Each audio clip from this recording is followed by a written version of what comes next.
here today with Bernie Swiney. Bernie's the former manager of Uchi, but he's had many roles with the agency, and he's also an avid bird watcher, and he comes every year to the festival and volunteers his time to help educate visitors and to share his knowledge of birds and birding.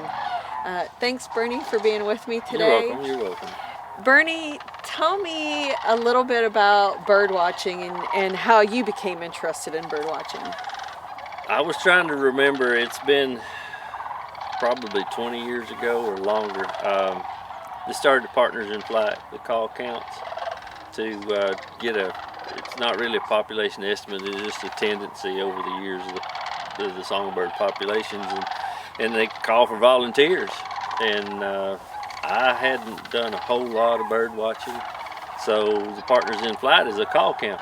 So I kind of learned the birds backwards. I learned the calls first before I really knew what the birds looked like.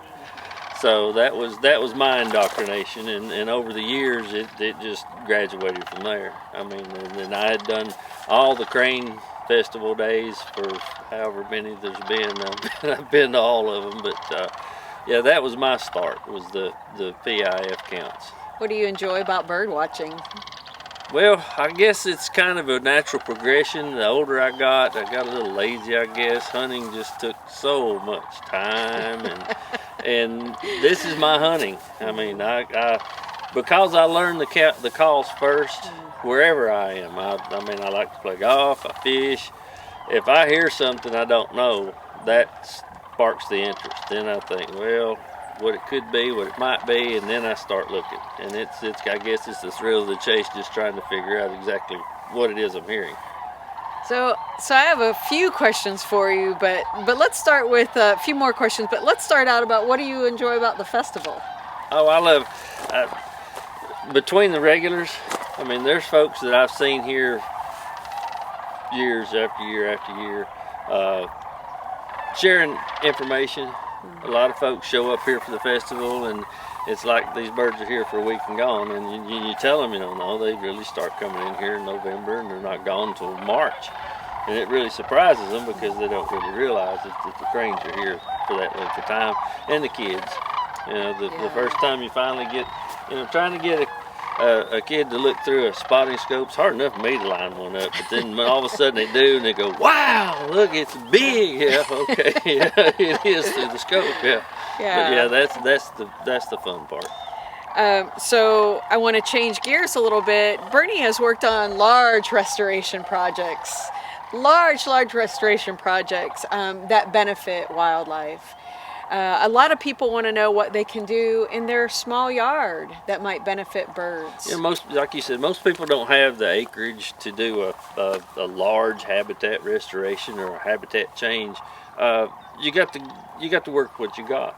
If you've got a small lot in town or in a subdivision, it could be as small as just a feeder. And what type of feed, and we're not going to try to go into what draws what here, but you can get several books online, look it up. If you have a little bit of property and you've got a fence row or you got a hedge row, let it grow.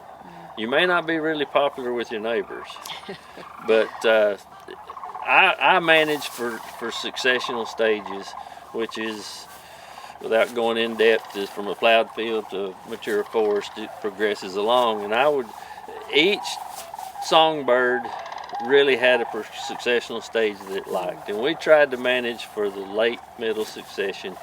So we had grasses and forbs along with some bushes and some small trees.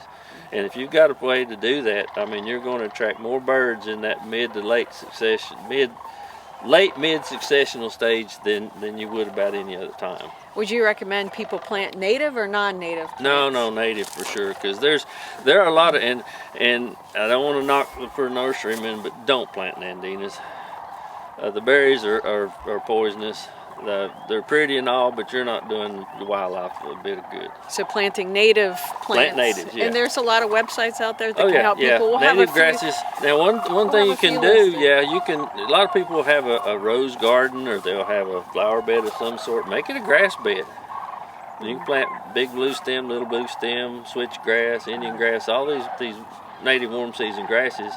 They grow during the summer and they provide cover, and they do provide a little seed. And you'll get some sparrows and songbird use that you probably wouldn't otherwise. So if someone's never been bird watching before and they're interested, how would you encourage them?